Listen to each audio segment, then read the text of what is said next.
ప్రజల పక్షం NNF news కి స్వాగతం. ముందుగా హెడ్లైన్స్.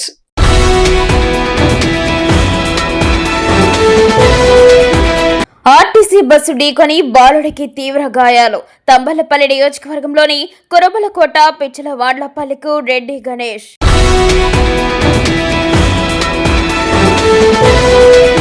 ప్రభుత్వ ఆసుపత్రిలో మందులు ప్రైవేట్ మెడికల్ స్టోర్లో దొరకడంపై గత 2 రోజుల క్రితం వచ్చిన NNF న్యూస్ కి కదిలి వచ్చి వివరణ అందించిన ఉన్నతాధికారులు.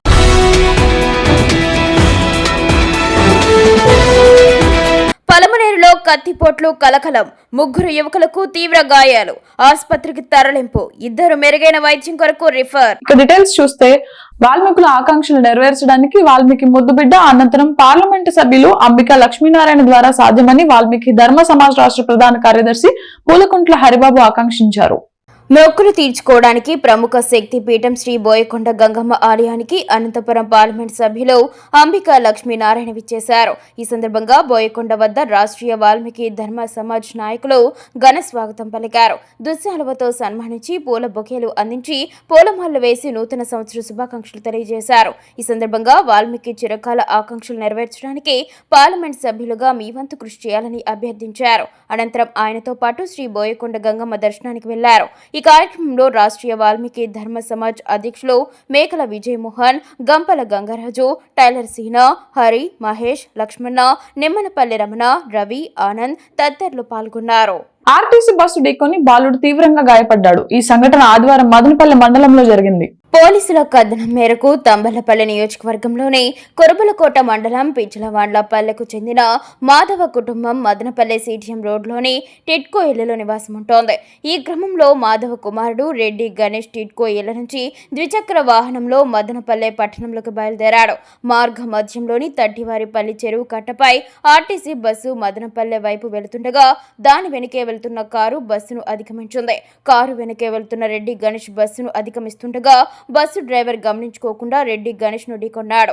ఈ ప్రమాదంలో బాలుడి కాలు విరిగి తీవ్రంగా గాయపడ్డాడు. స్థానికులు గమనించి బాధితుడిని వెంటనే మదనపల్లి జిల్లా ప్రభుత్వ ఆసుపత్రికి తరలించారు. ఈ ఘటనపై తాలూకా పోలీసులు దర్యాప్తు చేస్తున్నారు. ప్రభుత్వ ఆసుపత్రిలో మందులు ప్రైవేట్ మెడికల్ స్టోర్ లో దొరకడంపై గత 2 రోజుల క్రితం వచ్చిన NNF న్యూస్ కు కదిలి వచ్చిన ఉన్నతాధికారులు మందు ప్రభుత్వ ఆసుపత్రిదే కానీ పొరపాటు చదువురాని మహిళదే అని అధికారులు గుర్తించారు. మదనపల్లి ప్రభుత్వ ఆసుపత్రిలోని మందులు ఇటీవల స్థానిక ప్రైవేట్ మెడికల్ స్టోర్లో లభ్యం కావడంతో ఉన్నత అధికారులు స్పందించారు. మదనపల్లికు చెందిన మణిమారన్ అనే వ్యక్తికి జ్వరం రావడంతో ఈ నెల 31న మదనపల్లి ప్రభుత్వ ఆసుపత్రికి వచ్చాడు. చికిత్సలు చేయించుకుని పారాసెటమాల్ ఇంజెక్షన్ తీసుకోవడానికి స్థానికంగా ఉన్న అపోలో మెడికల్ స్టోర్ కు వెళ్లాడు. అక్కడ అపోలో మెడికల్ స్టోర్ నుంచి క్యాజువాలిటీలో ఉన్న డాక్టర్ వద్దకు మందులు తీసుకొచ్చుకున్నాడు. అక్కడ ప్రభుత్వ ముద్రతో ఉన్న మెట్రోనిడిజోల్ ఇంజెక్షన్ ను డ్యూటీ డాక్టర్ గుర్తించాడు. దీంతో అక్కడే వారిని నిలదీశాడు. అనంతరం అధికారులకు ఫిర్యాదు చేశాడు. దీంతో జిల్లా కలెక్టర్ స్పందించి ఉన్నతాధికారులను విచారణకు ఆదేశించాడు. ఈ క్రమంలో శనివారం రాత్రి తిరుపతి నుండి వచ్చిన అధికారులు superintendent Lakshmipathi Reddy, pharmacist Arun Selvam, deputy executive engineer Ramanamurthy, DAO Ramanjaneyulu ప్రభుత్వ ఆసుపత్రిలో ప్రభుత్వ మందులపై విచారణ కొనసాగించారు. ఎన్ని మందులు ఆసుపత్రికి వచ్చాయి, ఎంతమందికి వాటిని సరఫరా చేశారు, మందులేమైనా తరలిపోయాయా, మందుల కొరత లాంటి విషయాలు సమగ్రంగా విచారిస్తున్నారు. అయితే ప్రైవేట్ మందుల దుకాణంలో లభించిన ప్రభుత్వ మందు ఎలా వచ్చిందనే విషయంపై సమగ్రంగా విచారించారు. ఇందులో భాగంగా రామారావు కాలనీ సోనియా వీధికి చెందిన రామకృష్ణ ఇంట్లో ఉండిపోయిన పారాసెటమాల్ ను పొరపాటుగా బాక్స్ లో పెట్టి రిటర్న్ ఇచ్చేయడం జరిగిందన్నారు. ఆ మందుల షాపు నిర్వాహకులు గమనించకుండా తీసుకుని మళ్లీ వేరే రోగికి ఇవ్వడం జరిగిందని సదరు మందును డాక్టర్ గమనించడంతో ఈ విషయం వెలుగులోకి వచ్చిందన్నారు. దీనిపైన పూర్తి నివేదికను జిల్లా కలెక్టర్ కు అందజేస్తామని అధికారులు తెలిపారు. జనవరి 11వ తేదీ ఆదివారం ఉదయం 11 నిమిషాలకు అన్నమయ్య మదనపల్లి జిల్లా కలను నిజం చేసిన ఎన్డీఏ రథసారథులు ప్రధాని నరేంద్ర మోదీ, ముఖ్యమంత్రి చంద్రబాబు నాయుడు, ఉప ముఖ్యమంత్రి పవన్ కళ్యాణ్లకు ధన్యవాదాలు తెలియజేయడం కోసం అన్నమయ్య మదనపల్లి జిల్లా జనసేన పార్టీ ఆధ్వర్యంలో బైక్ ర్యాలీ నిర్వహిస్తున్నామని నేడు జనసేన పార్టీ ఆధ్వర్యంలో నిర్వహించిన విలేకరుల సమావేశంలో ఏపీఐఐసి డైరెక్టర్, జనసేన నాయకులు మైఫోర్స్ మహేష్ తెలిపారు.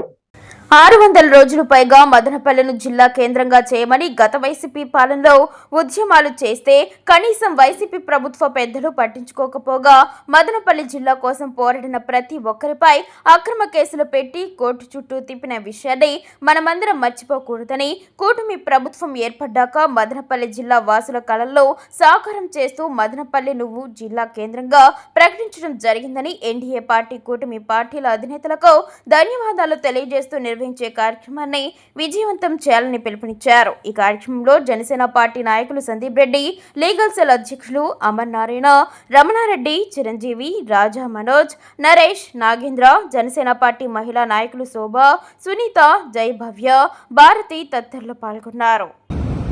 సుమారు గత ప్రభుత్వంలో 600 పైచీలకు రోజులు ఉద్యమం చేసినా కూడా గత ప్రభుత్వం పట్టించుకున్న పాపాన్ని పోలేదు. అలాంటిది మా ఎన్డీఏ ప్రభుత్వం వచ్చాక ఈరోజు అన్నమయ్య మదనపల్లి జిల్లా అనేది రియాలిటీ. ఈ సందర్భంగా ఈ ప్రెస్ మీట్ పెట్టడానికి ముఖ్య ఉద్దేశం ఏంటంటే మదనపల్లి జిల్లా అనేది రికార్డెడ్గా మదనపల్లి జిల్లా కేంద్రం చేయాలని అందరికంటే ముందు ఉద్యమ బాట పట్టింది జనసేన పార్టీ.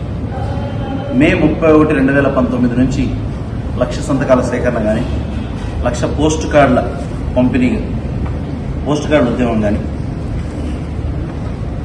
అని పేపర్ కటింగ్సే.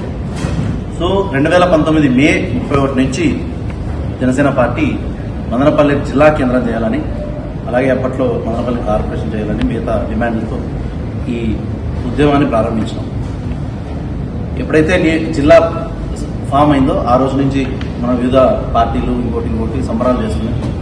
జనసేన పార్టీ ఆధ్వర్యంలో సంబరాలు కంటే కూడా గత ప్రభుత్వం మనం 600 రోజులు చేస్తే మన ఘోషణ కానీ, మన కష్టాన్ని కానీ, మన బాధను కానీ పట్టించుకున్న పాపాన్ని పోలా. ఈరోజు ఎన్డీఏ ప్రభుత్వం మన మదనపల్లె జిల్లా కేంద్రంగా చూస్తూ అన్నమయ్య మదనపల్లి జిల్లాగా ఇవ్వడం అనేది మన ఎన్డీఏ గవర్నమెంట్ ప్రజల మాట ఎంత బాగా వింటుంది, ప్రజల మనసులో ఏముందో తెలుసుకుని ఇంత బాగా చేస్తున్నది. ఏదైతే by the people, for the people, to the people అని ఉందో దాన్ని నిజం చేస్తూ ఈరోజు ప్రజల కోసమే ప్రభుత్వం అనే విధంగా మా ప్రభుత్వం పాలన అందించినందుకు, ముఖ్యంగా మదనపల్లిని జిల్లా కేంద్రం చేసినందుకు ముఖ్యంగా ఎన్డీఏ రథసారథులైనటువంటి ముఖ్యమంత్రి చంద్రబాబు నాయుడు గారికి, మరి ముఖ్యంగా మా జనసేన పార్టీ అధినేత పవన్ కళ్యాణ్ గారికి కృతజ్ఞతలు తెలియజేస్తూ ధన్యవాద్ బైక్ ర్యాలీ అనే పేరుతో రేపు ఆదివారం జనవరి 11న ఉదయం 11:11 మా జనసేన పార్టీ కార్యాలయం దగ్గర నుంచి ఈ ధన్యవాద్ బైక్ ర్యాలీ కార్యక్రమాన్ని ఏదైతే మా అధినాయకులు ఎన్డీఏ కూటమి ముఖ్యమంత్రి చంద్రబాబు గారికి, ఉప ముఖ్యమంత్రి పవన్ కళ్యాణ్ గారికి, మా దేశ చిత్తూరు జిల్లా పలమనేరు నియోజకవర్గం పలమనేరు పట్టణం శనివారం సాయంత్రం ఒక్కసారిగా ఉలిక్కిపడింది. ముగ్గురు యువకులపై విచక్షణ రహితంగా మరో 2 వ్యక్తులు కత్తితో దాడి చేయగా గాయపడిన ముగ్గురిని పలమనేరు ఏరియా ప్రభుత్వ ఆసుపత్రికి తరలించి వైద్యం అందించారు. గాయపడిన వ్యక్తులు పీబీఆర్ జోన్ యజమాని భవంత్, సుధీర్ అలియాస్ సన్నీ అనే వ్యక్తులకు ప్రాథమిక వైద్యం అందించి మెరుగైన వైద్యం కోసం ఇతర ఆసుపత్రికి రిఫర్ చేసి సునీల్ అనే యువకుడికి ప్రస్తుతం వైద్యం అందిస్తున్నామన్నారు వైద్యులు. ఆసుపత్రి అభివృద్ధి కమిటీ చైర్మన్ నాగరాజు మాట్లాడుతూ ముగ్గురు యువకులు తీవ్ర గాయాలతో ఆసుపత్రికి రావడం జరిగింది. తమ వైద్య బృందం వారికి వైద్యం అందించారన్నారు. కొంతమంది యువత చెడు వ్యసనాలకు పెడదారిన పట్టి ప్రాణాల మీదకి తెచ్చుకుంటున్నారు. మంచి చెడు తెలుసుకుని విచక్షణతో మెలగాలని సూచించారు. ఈ ఘటన ఎందుకు జరిగింది, దాడి చేసింది ఎవరు అనేది పోలీసుల దర్యాప్తులో మరిన్ని వివరాలు తెలియాల్సి ఉంది. ఇక్కడికి 5:50కి ఒక 3 పేషెంట్స్ అంటే మనకి కత్తిపోట్లు అని చెప్పారు. వాళ్ళు ఇక్కడికి క్యాజువాలిటీకి రావడం జరిగింది. మేము ఇమ్మీడియట్గా లోపలికి వెళ్ళి చూసే కొందరికి కత్తిపోట్లు మాదిరిగానే ఉన్నాయి. అక్కడ మన ప్రైమరీ ట్రీట్మెంట్ చేశాము. ఒక భవంత్ అనే అబ్బాయికి మాత్రం బ్యాక్ ఆఫ్ ద చెస్ట్లో డీప్గా స్టాబ్ ఇంజరీ మాదిరినే ఉంది. లోపలికి వెళ్ళేసి మా సర్జన్ గారు వచ్చారు. ఇక్కడికి వచ్చిన తర్వాత మేము అంతా ఎగ్జామిన్ చేసి సూచరింగ్ చేసి అతన్ని స్టెబిలైజ్ చేసి అతన్ని రెఫర్ చేశాము. ఇంకొక అతను సుధీర్ అతనికి ఫ్రంట్ అంటే కడుపు పైన ఒక కత్తిపోటు, తర్వాత వెనకాల బ్యాక్ ఆఫ్ ద చెస్ట్లో ఒక కత్తిపోటు ఉంది. ఆ కత్తిపోట్లు కూడా కొంచెం డీప్గా ఉండడం వలన సూచరింగ్ వేసి స్టెబిలైజ్ చేసి మానిటర్ చేసి వాళ్ళని అతన్ని కూడా చిత్తూరుకి రెఫర్ చేయడం జరిగింది ఫర్ సిటీ స్కాన్. కానీ తర్వాత వచ్చి ఇంట్రా అబ్డామినల్ ఏమైనా ఇంజురీస్ ఉంటే దాన్ని కనుక్కునే దానివల్ల మనము వాళ్ళు రెఫర్ చేయడం జరిగింది. ఇంకొక అబ్బాయి సునీల్ అనే అబ్బాయికి బ్యాక్ ఆఫ్ ద చెస్ట్లోనే ఒక ఇంజురీ ఉంది. ఆ ఇంజురీ కూడా కొంచెము పలమనేరులో దురదృష్టకరం. ముగ్గురు యవనస్తుల పైన గుర్తు తెలియని వ్యక్తులు దాడి చేసినట్టు ఇక్కడికి వచ్చారు. డాక్టర్లందరూ కూడా అలర్ట్ అయ్యారు. వాళ్ళకి చేయాల్సినటువంటి ట్రీట్మెంట్ కూడా చేశారు. ఇంకా మెరుగైన సేవకు పెద్ద హాస్పిటల్కి వెళ్ళాలనే సూచనతో బయటికి తీసుకెళ్లారు. ఏదేమైనప్పటికీ కూడా యూత్ అందరూ కూడా కొంచెం అలర్ట్గా ఉండాలి. ఎందుకంటే రోజు రోజుకి యూత్ ఎందుకనో ఈ విధంగా తప్పుదారులు పట్టడం వల్లనే ఇవన్నీ జరుగుతూ ఉంది. కాబట్టి ప్రజలందరూ కూడా, తల్లిదండ్రులు కూడా ముఖ్యంగా పిల్లల్ని కంట్రోల్లో పెట్టుకుంటే ఇలాంటివి జరగవు అనేసి మా ఉద్దేశం. కాబట్టి ఇవన్నీ కూడా చూసి ప్రజలు కూడా అలర్ట్గా ఉండాలనేసి ఈ సందర్భంగా కోరుకుంటున్నాం. కర్ణాటక రాష్ట్రం శ్రీనివాసపురం తాలూకా దింబాల గ్రామంలోని బాలకృష్ణ వీర అభిమానులైన దింబాల అశోక్, రమేష్ రెడ్డిలు ఇటీవల విడుదలైన అఖండ 2 తాండవం సినిమాను మదనపల్లి సాయి చిత్ర థియేటర్ కు వచ్చి వీక్షించారు. హైందవ ధర్మం గురించి తమ అభిమాన హీరో నటించిన సినిమాను తమ గ్రామస్తులకు చూపించాలని ఉద్దేశంతో బాలకృష్ణ వీరాభిమానులైన దింబాల అశోక్, రమేష్ రెడ్డిలు కర్ణాటక రాష్ట్రం దింబాల నుంచి 500 మందిని వివిధ వాహనాల్లో నేడు మదనపల్లి సాయి చిత్ర థియేటర్లో ముందుగా టికెట్లు రిజర్వ్ చేసుకుని నేటి మధ్యాహ్నం షోకు తమ గ్రామస్తులతో కలిసి పలు వాహనాల్లో మదనపల్లికి తరలించారు. ఈ సందర్భంగా గ్రామస్తులు మాట్లాడుతూ సినిమాను చూపించేందుకు అవకాశం కల్పించిన దింబాల అశోక్, రమేష్ రెడ్డిలకు ధన్యవాదాలు తెలియజేశారు. శ్రీనివాసపురం తాలూకా కోలార్ జిల్లా, కర్ణాటక. మేమందరూ మొదటిసారి సినిమా చూసినాము. ఈరోజు మా గ్రామస్తులు, చుట్టుముట్టు గ్రామస్తులు అందరూ చేరి మూవీ చాలా బాగుంది, మెసేజ్ కూడా బాగుంది. బాలకృష్ణ మూవీ అఖండ 2 తాండవము. అది ఒక మన దేశం గురించి, దైవం గురించి, సనాతన హిందూ ధర్మం గురించి చాలా గొప్పగా చెప్పినారు. యూత్స్ ఎలా ఉండాలా, యూత్స్ తెలుసుకోవాలి ముందుగా ఈ సినిమా గురించి చెప్పి అందరూ ఇష్టపడి మేమంతా ఊరంతా ఎక్కువ మేము బాలకృష్ణ అభిమానులమే. మేము దింబాల గ్రామం, ఆ ఊరి మనుమడు. మా దింబాల గ్రామం పక్కన నుంచి అందరూ చుట్టుముక్కల ఫ్యామిలీ సమేతంగా చిన్నవాళ్ళని పెద్దవాళ్ళ వరకు మా బాలయ్య ఫ్యాన్స్, ఎన్బికే నందమూరి బాలకృష్ణ గారి ఫ్యాన్స్ అందరూ చేరి వచ్చినాము. ఈరోజు రెండోసారి అందరూ మేమంతా చూసినాం. కానీ మా ఊర్లో అనుక్షణం ప్రజల పక్షం NNTV న్యూస్ ఇంతటితో సమాప్తం. తిరిగి రేపటి బులెటిన్ లో మళ్ళీ కలుద్దాం. అంతవరకు సెలవు, నమస్కారం.